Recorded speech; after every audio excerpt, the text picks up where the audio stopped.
welcome everyone. Welcome to our next episode of the podcast. Really exciting episode. We get to discuss personal photography within your business. So I'm joined by Edouard, who is over in Lyon in France, and Edouard helps entrepreneurs. Yes, that's you, entrepreneurs, give great first impressions to their clients through the power of photography. So welcome, Edouard. How are you?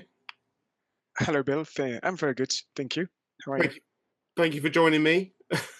Pleasure. Thank you for having me. This is the wonders of the internet and Zoom and stuff like that. Being able to talk to a professional in France and get you onto the podcast and stuff. It's fantastic, isn't it? Yeah, absolutely brilliant. Very happy to be here. Excellent. I'm always looking for different avenues to help people, entrepreneurs and pet groomers with their business. And having known you through our coaching, our mentor Robin, it's been really interesting listening to your journey. And I wanted to bring you onto the podcast to talk about what you do and how you help entrepreneurs with their business. So maybe I'll let you sort of describe how you help entrepreneurs with your business. Cool. Um, so I help entrepreneurs basically make a great first impression to the clients, but also the right first impression, the one they actually want to make. So first, I help them decide who they want to be. Um, what first impression do I want to make? Do I want to appear confident, trustworthy? There's something that we can work on definitely, and that appearance of quality and of great service. And then I coach them through passing in front of camera, which is really uncomfortable for most people. And so I help people just see this as an exercise like everything else, so that it's a good time. We have fun. We create the content they need, and they can market themselves with a big smile and happy pictures. That's it. And obviously, it's something that I see quite a lot within my industry, the pet grooming industry, is, many business owners shy away from the camera. Maybe in their personal lives, they're out there taking selfies and taking like loads of photos. But when it comes to our businesses, they tend to shy away from having their face at the forefront of their business, like the face on the front of their Facebook page or on the about page of their website. So tell us a little bit about how important it is and the power of that professional photography and that personal photo of the business owner. So I do believe when you sell a service, people come to for your service, for the problem you're going to deal with them, but they're going to sign the dotted line. They're going to take out the credit cards for the professional that you are, basically. So it balances as well with social proof. Basically, if you have 1,000 social proof and they don't know you, they're still going to go with you. So it's still a power of the social proof, obviously. But if you meet somebody who has never heard of you before, that first impression they're going to have from you can make them decide very um, early if they want to work with you, if they believe you can deliver the value that you're promising for the money you're asking, um, and if they are going to go through with it or not. And it is very interesting to see people realize this because I think it's a very important thing to be careful of the first impression you're going to make. And so having professional photography is like the window of a shop. If it looks very bad, people are not going to get in, simply put. So making sure you have beautiful pictures to give um, that you're a really great professional and that it's going to look great, basically. I suppose straight away, just having a professional photo of yourself, a professional headshot of yourself, I suppose kind of tells subconsciously the customer that you feel confident in yourself and your business straight away, don't you? And I often encourage my clients to go out there and get professional photography, like headshots of themselves, and then maybe some action shots within their grooming parlor of them, taking care of the people's pets, delivering some of the services. And I often see that they have this done, and not only do their customers become more sort of confident within their business, but the actual business owner themselves gets that confidence from it. Do you see that in the stuff that you do? Yeah, I do see a lot of my clients.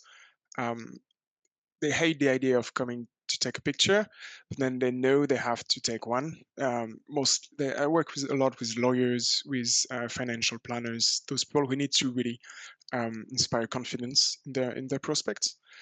And after shooting with me, they discover that okay, I can actually show that confidence that I have because they are really, really good technically. They are great lawyers or great financial planners, Mm. but they don't know how to show it, or at least they're not conscious of how they show it and if they are making that good first impression.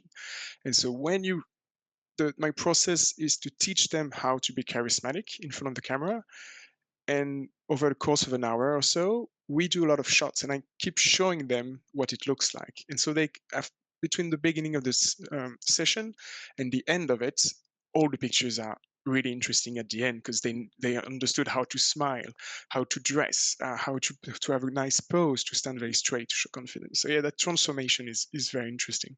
And then they have those pictures that remind them of that work that they've done.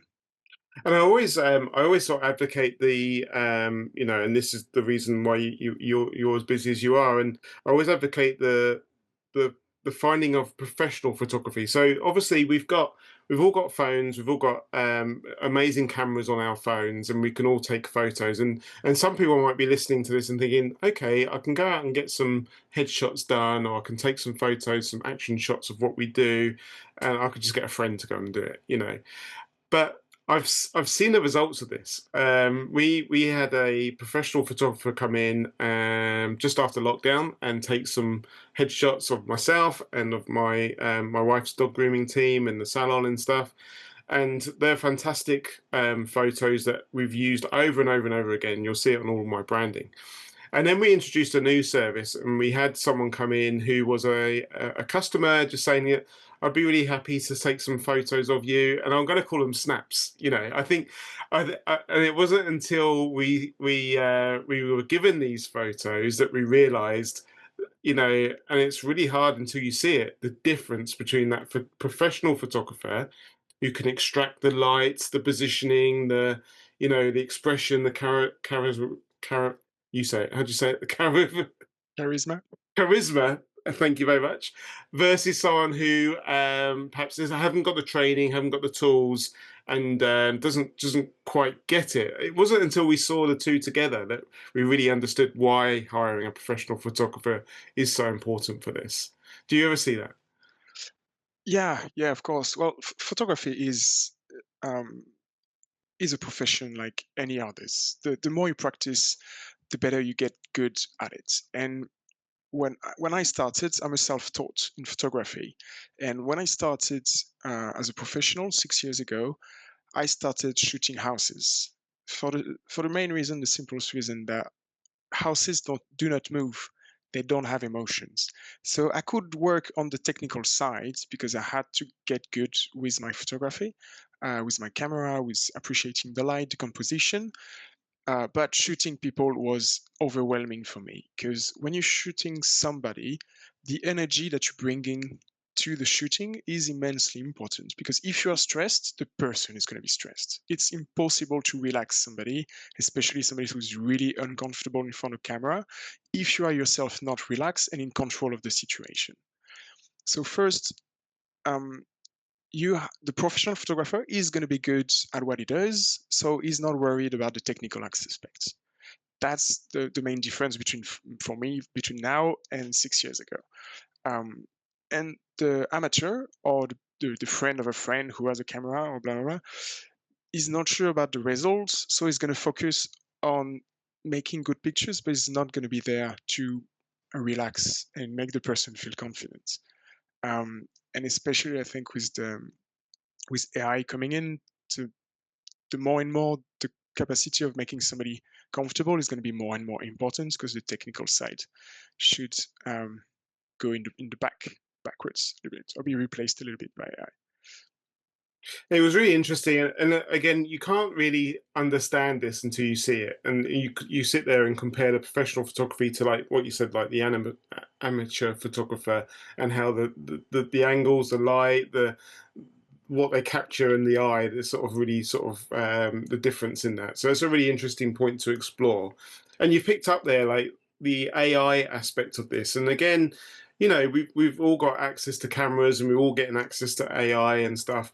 But we were talking before the podcast about customer service and customer care, and I worry a little bit that if we start going down the road of filters or making a photo look more glamorous or touched up or different to actually the way the person is in real life, it could become a bit disingenuous, I suppose, when a customer turns up and sees the the the actual person or the shop that's been changed by AI. And I think, you know, that's just another reason why it's really important to keep that photography real, isn't it?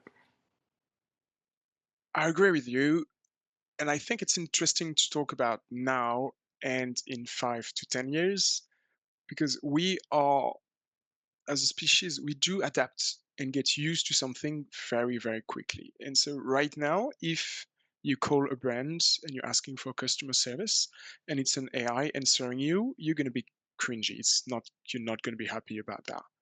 But I do bet that in 5 years, it's going to be absolutely normal. That it's like on websites. If you try to reach out Google or Facebook, you're never going to reach somebody, a true somebody. It's going to be a chat, automated chat, and everything. So for the pictures right now, it's the same thing. When we see clearly AI generated images, I cringe every time, like most people do. It's like, oh, this is not genuine. It's a man-made. Person didn't make any efforts. But I do believe in 5 to 10 years, it's going to be pretty much accepted or normal, like every day. It's like DVDs that replaced VHS and electric cars replacing engines. I don't know. There's so many things evolving, and we actually get used to it. But right now, it's still so important to have very good images that look genuine and not AI generated.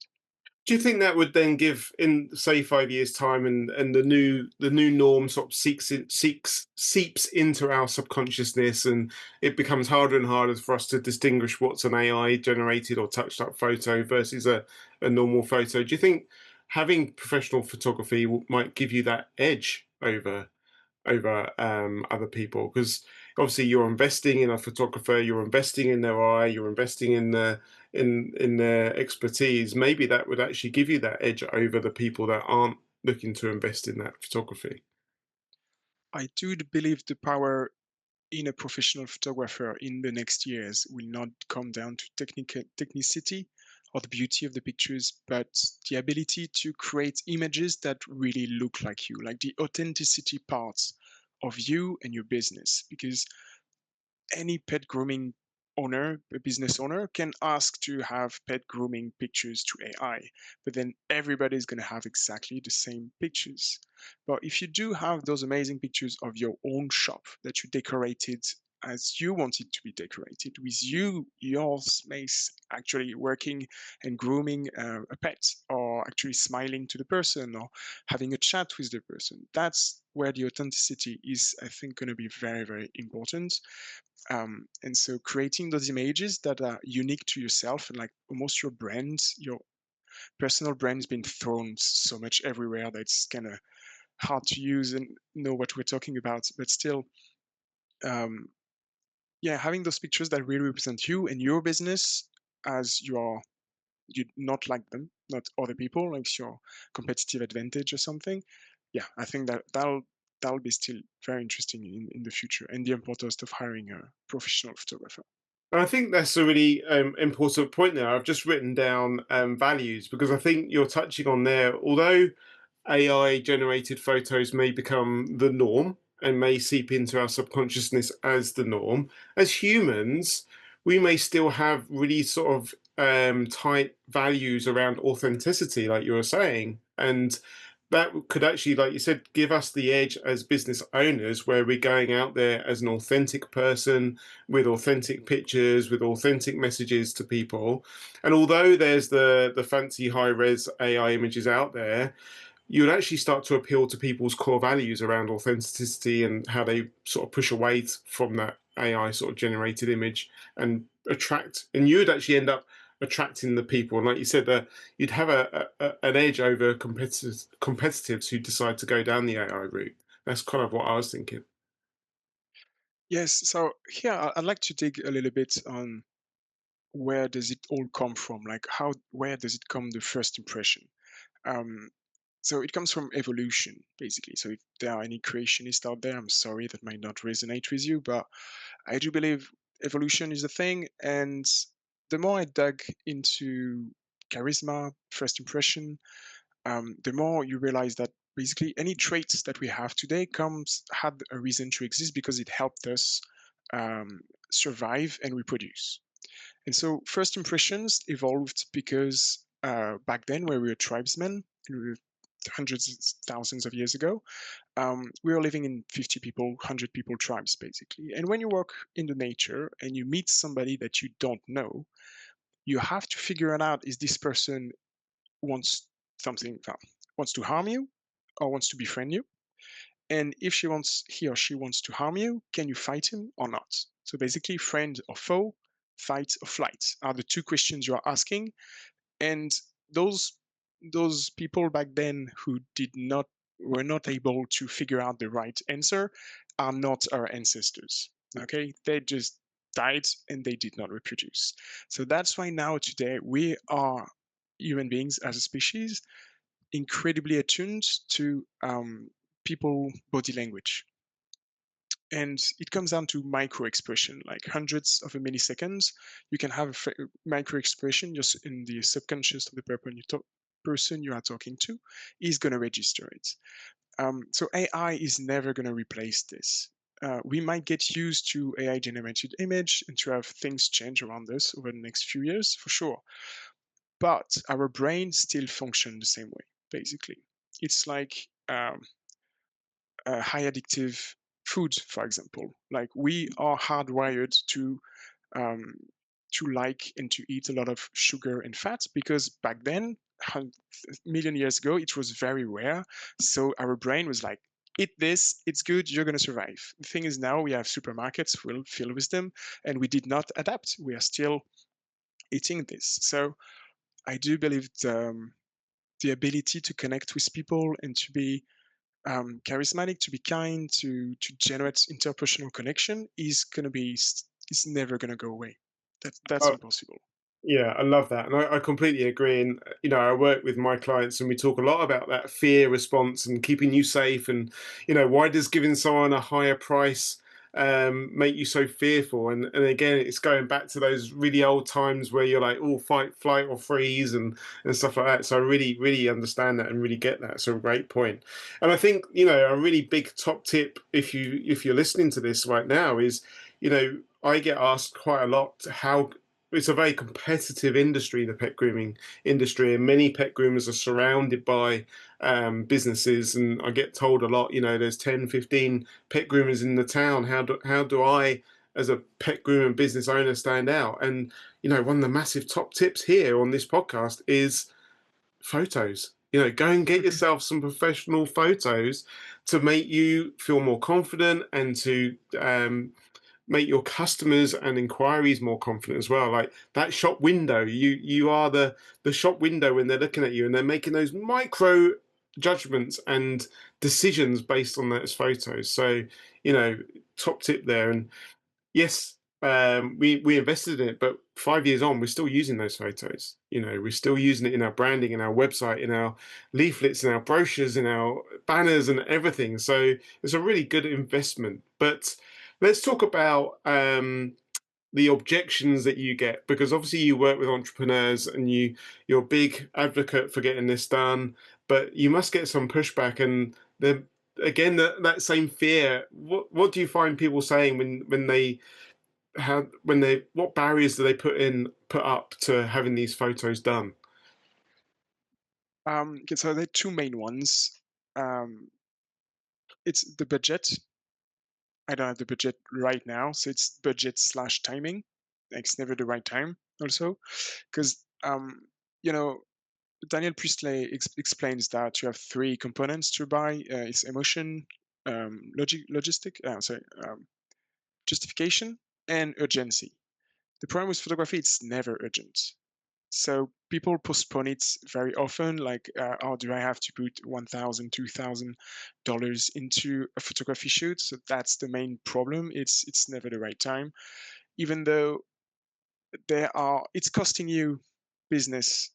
It's costing your business to not have those professional photography. But so the Yeah, hardest part for me is to make them understand, yes, it is an investment. Okay, it's not a spending. You're not buying food that you have to consume. It's an investment. You will get money back from it. Um, and also, I think one reason it's hard to make a living as a photographer sometimes, it's because that return on investment does not depend on the photographer. It depends on the business to actually use those shots. And yeah. that's why marketing agencies, I think, are are more profitable, at least, than photographers, because they can actually, they are providing the value and the return on investment that people want, which is more customers, more leads.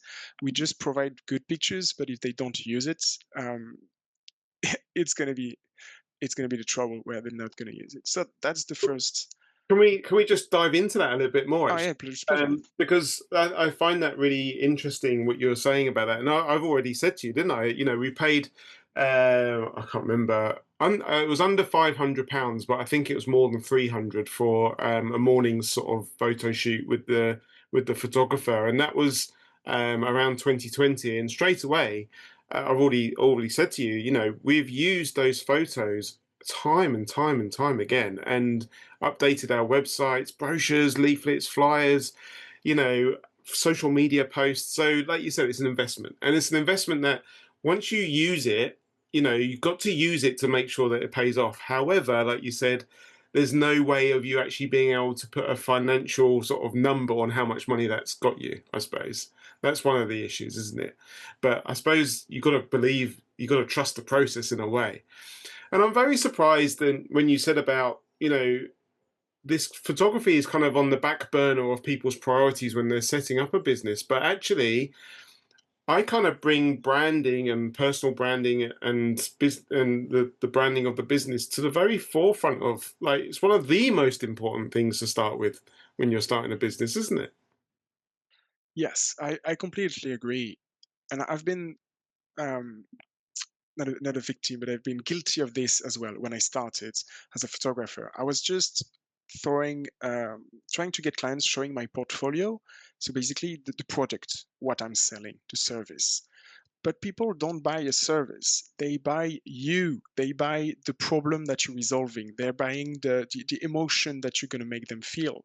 So people spend so much time developing a service or product and believe that's the only thing that matters, but they don't worry about how they're perceived, their way of selling, the brand, either personal as a professional, or the brand of their product or services, depending on what they're creating.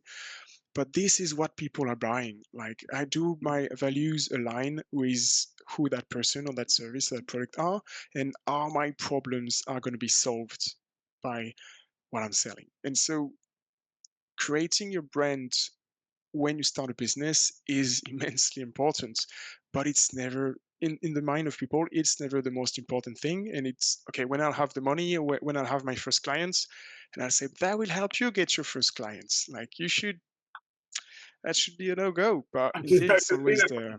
I can see the frustration in you, like, oh, this is so pertinent. This is it. This is the trouble. Of course, instead we were talking about leads earlier, and getting, when you stop marketing yourself, you starting to have the dip of the wave and comes back in. If you don't promote, market yourself, you're not gonna get those people. And I've been guilty of this as well. So I cannot throw the rock, as we think, as we say in France. But it is frustrating. But I decided to be frustrating with myself that I'm not convincing people enough. And thank you for the opportunity to Yeah, maybe I mean, speak up. I suppose when people look at setting up their own business, and this, I always say, like, we don't know what we don't know, and there's no one out there. You don't go to school. I think it's the same in France. They don't teach you how to set up a business at school. They don't teach you about like going out into the world as an entrepreneur, it's all about, we learn from what's around us, and obviously there's business coaches that help us along the way, like I do. But you don't know what you don't know. So when you're starting your business, you might think, I need a logo. It's the first thing that springs to mind, and I need a website and a Facebook page. But what we don't think about is how actually, and maybe we don't give credit to our customers, is how sophisticated customers are. Maybe not outwardly sophisticated, but behind the scenes, in the, subconsciously, customers are quite sophisticated. And yeah, we can go out there and stick a logo out there and make it look nice, and come and use our services. But our customers are actually looking for more. We live in a time where maybe 10 years ago you could go out and be a pet groomer with a logo and you'd be busy. But everything, like you said, AI is changing, business is changing, customers buying are changing, the internet's changed a lot. So are we neglecting the fact that our customers and potential customers are a bit more sophisticated than they used to be, and they may be looking for a lot more from businesses than they used to? So, logos, professional photography, good brand colors, fonts that you use, and stuff like that. I think there's a lot missing there, isn't there? Absolutely. That made me think of when I was studying marketing during my studies. They were comparing two generation of buyers, basically my parents' generation, which during one day, if they were going to, I don't know the equivalent, but like low budget supermarket, Yeah, we've all got Aldi or Aldi. Aldi, exactly, for example, they're going to go buy brands for clothes that are pretty low budget as well in general. But our generation, who were raised a little bit more with TV and internet, we could buy in the same day, go to Aldi for our food, but then go spend $200 in a dress or something and buy a watch. And so because we are looking more for the status that that brand is going to bring us when we're buying a product or for services, we are trying to get to a new stage, and we are more aware of this. And also because I think marketing just evolved and got more and more better and better at pushing our buttons and are making us want new things. So I think, yeah, the customers, we became much more sophisticated as marketing became more far better and better at pushing us wants and new desires. And yes, that's why you have to complexify yourself and show off your values and what you believe and your way of working. Yeah, and don't get me wrong, people will go out there and they will have a logo and they will get business, but then there often becomes a bit of dissatisfaction with the business that they're getting. Maybe they're struggling to charge higher prices, and I kind of like, it's pretty horrible. But if we start to look at our branding and how we professionally present ourselves out there, we will start to attract a whole new, different kind of client, which then would probably be happier, or they are. I'm not going to say probably because I know they are, because I've seen my clients do it. They lift their branding. They go out and get professional headshots. They go out and work on their colors, their fonts, their logos, their websites. They lift their branding, and it immediately lifts their business. And they just enter a whole new, different business world where they're charging higher prices. They're happier with their clients. Their clients are giving them great feedback, and it's a switch. It's like, wow, I can't believe this is happening. And it's such as simple as looking at these real basics around branding and professional photography. Absolutely. So, So sorry, go on. no. It's had nothing We're like relevant to say. passionate about this, aren't we? So, Yeah, we are.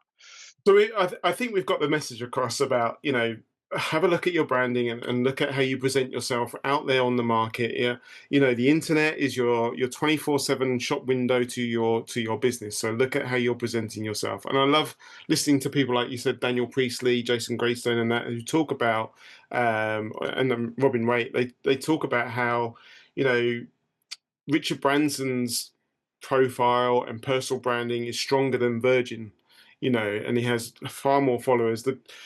The you know it's so important that people buy into people. So we got to focus on that. But obviously, what I also want to talk about is how you help your customers, because, like you said at the very beginning, many people are fearful and don't want to be put on camera. They don't like their photo taken.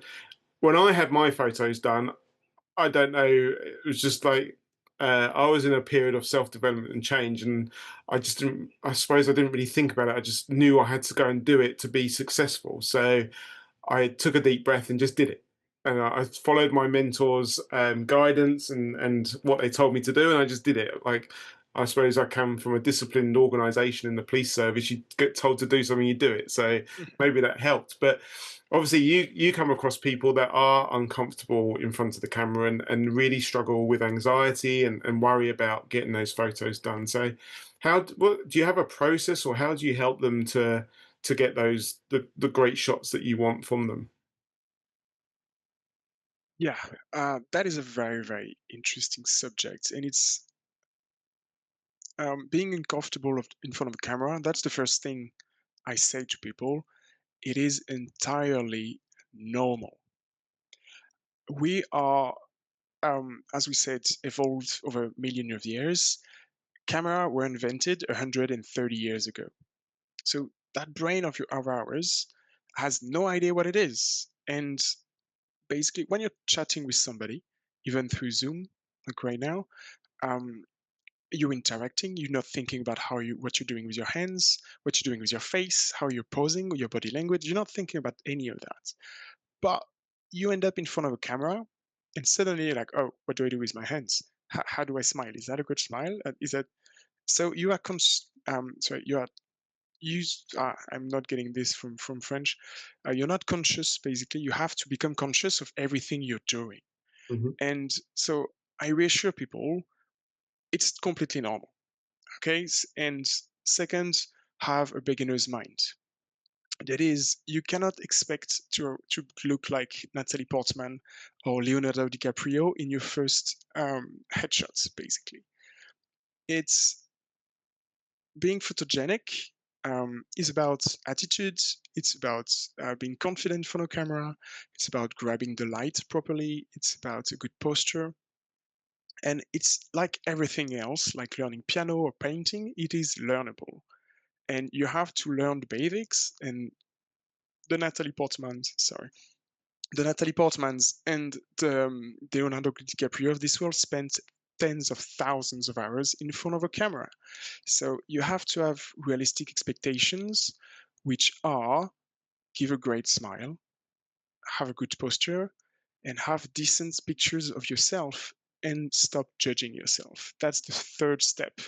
It's learn how to stop looking at yourself with um, yeah, just judging yourself immensely, like seeing the bad things. And I do believe that's the negativity bias that we have as human beings, whereas the negative things in our lives have much more importance than the positive things, because that goes back also when we were tribesmen. Bad things could mean death, and good things could mean, oh, I feel good. But so evolution made a very important thing about bad things because they could make you not reproduce. And so when you judge yourself, see, oh, my mouth look like this. I don't like my arm look. Yeah, but look at all the rest and everybody else. Not focusing on all this. So you need to start looking at yourself differently, with kindness, which is really not an easy thing to do. But that's why I try to coach people before the session and help them figure out this thing out and write down a few things like gratitudes. For example, an exercise that I really like is try to write down 10 to 20 things that your body helped you do today. Like your body helped manage, your body make you be able to eat a great meal, to enjoy a good wine, to walk around, to dance, to swim, you can breathe, you can digest, you can run, you can ride a motorbike, you can do amazing things with your body. But looking great in front of a camera, that is not something your body's been designed by nature to do. So you have to look at the picture saying, oh, okay, my body in that position, I look like this. That's just a picture. My body is awesome. I can do great things with it. And okay, let's find a good position that suits you. And that's why we have to practice and get over the idea of everything has to be perfect at the first shot, basically. It's a it's a process of learning and practicing and keeping a beginner's mind. And that's working very well for people during the sessions. You must see people turning up with what I call like limiting beliefs. So they've probably grown up in a they may have grown up in a house where they're being told that, oh, stop showing off. Don't be a show off. You get, or they have a bit of like imposter syndrome. Like, who am I to have photos of myself, like nice professional photos? So there's quite a lot of sort of mental battles to get over, isn't there? To put yourself in that position where you're having those photos done. Oh yeah, yeah. In France as well. In France, you cannot be rich, you cannot be important. Vanity is very badly regarded in France. So I really, really feel this. I struggled a lot with this and still struggling, but we're working on it. Um, it is assuming that you matter and people and you can bring value to people, and so you have a right to sell yourself and to show and to have those great pictures that put you as great, it makes you look as great as possible, basically. But it's as you said, it's a change of mindset. You have to um, rewire the way you're thinking because it's these are limiting beliefs and you can change them. But it's as I like to tell people, I will not make you love yourself in one photo session, but I can make you accept yourself, which is the first step by helping you do that new path of thinking, which is okay, that's what I look like. It's just a picture. It doesn't matter. Let's try another one. Loving oneself is a lifelong Yeah. work to be done. That's another discussion. Maybe I'll work through a 6 months program one day, but as of now, it's okay. Your goal is let's make great picture. Don't worry, it's gonna go great. And one last thing interesting is I tell people because you're judging yourself very harshly, we are very self-conscious. Ask other people what they think of the pictures. And if 3, 5 people say that picture is awesome, like you look very great in that picture, you need to accept that you look great in that picture. Even if you don't like yourself, you need to take that it's not advice, French barrier, sorry, Their opinion. the opinion, thank you, of people to heart because those pictures are to be meant to be seen by other people and to make first impression on other people. So accept that if 3, 5 people tell you those pictures are awesome, okay, just accept that they are awesome, use them as much as possible, and that will help you see the benefits, as you were saying, of bringing new customers and giving a good first impression to your prospects. But it's a long walk, a long So path. so in a way, one of the barriers that you experience with your customers, I suppose, is French culture. The culture of probably from when they rejected royalty and the monarch and stuff like that being posh, and bread riots and all that sort of stuff sort of feeds through in the culture and not showing off and stuff like that. Yeah, it's possible. I did not dig very much into this, but it'd be a sociological, yeah, study. Very interesting to do in France. We do have a problem with putting yourself on a pedestal to show that you have status, that you're rich, that you're earning great living. It's it's really difficult here for sure. It's really not ingrained in your like. Don't stand out. Um, that's how I've been raised, and I know I've been in public schools all my life. So that's the general idea, yeah, for sure. Don't stand out. Look like everybody else. Success. That's a big word here. But that's actually quite good though, because you can empathise with your clients, can't you? And say, look, I know how you feel. I've been raised the same. I've got the same sort of like feelings, but I know, having done this, that pushing through those barriers can really make a difference for you. Yeah, well, actually, it is a very personal thing for me that I'm doing this. Like, I have a big history of being a big introvert. I ended up in university at 16. So I was very, very young, so my adolescent school years were really, really not fun. And I spent my life trying, especially starting university, trying to make friends. I just wanted people to like me, and because I did not have this in high school and before that. So I was kind of studying everybody, saying, "Oh, why is this guy funny? Why does he have a lot of friends?" And I was trying to appreciate all the things, and the more and more I learned, the more and more I got into be able to, strike great conversation with people and make friends. That took me 10 years of traveling and meeting new people constantly. And then I became a photographer. And then I had a new challenge, which was not just making people like me, but actually selling something. And then I dug into, it's not just about your portfolio, it's about you and how you can show yourself. And I had to learn all of this. I did not have a coach or a teacher, so I went through books and lots of experimentation. So I can definitely tell people, like, the person you see now who is able to just have a good chat in front of camera with Bill right now, I was really not like this 5 years ago, and 10 years ago it's unimaginable, the It's the, amazing. the evolution.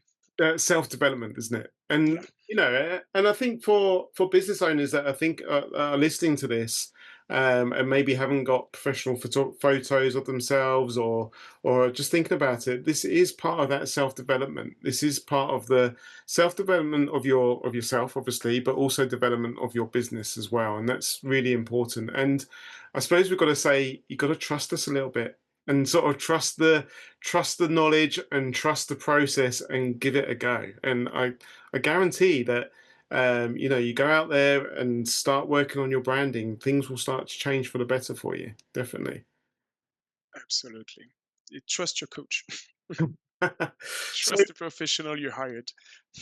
and I was thinking, like, if anyone wants to have a look, or some inspiration, by all means they can go and check out our dog grooming website, www.a-z-animalcare.co.uk, and go and have a look at the About Me page, and have a look through. There's quite a lot of stock images on there at the moment. We're just trying to rectify that with some professional photography and stuff around the animals and the services. But go and look at the headshots of Emma, my wife, and also the staff members as well, and have a look at what we've done there, and take a bit of inspiration from that. Obviously, it was coming out of lockdown, so it was nice and sunny in 2020, so they're all very well tanned. It's not touched up. The photos are genuine, trust me. Would you like to give us? Do you have a website that people can go and look at, or a Facebook page? Do you have anything on there? I'm mostly on LinkedIn and on Instagram, where I talk about charisma, so first impressions, sales, sometimes everything that comes back to entrepreneurship. But where, yeah, I talk about being oneself, self-acceptance, and you'll find the link to my website. But it's in French, though. I haven't translated it to English yet, as I'm Right, working locally. But the websites get translated automatically, although not always fantastic translation, but most of the time you can follow it. Um, hopefully, you ask your browser to translate it, and it will do it for you. So, what's the name of the Instagram page? Edouard Demarly, Demarly. Edward the French way with OU instead of a W. Edouard Demarly. And yeah, follow me, connect, send a message. A pleasure to have a Excellent. chat. Yeah, brilliant. Well, thank you for joining us, and for sharing your insights on professional photography, branding, headshots, AI. We've covered a lot of topics there, haven't we? Yeah, we did. We did. Thank you for having me, Bill. Really enjoyed it. You're welcome, and we'll see you soon. Yeah. Take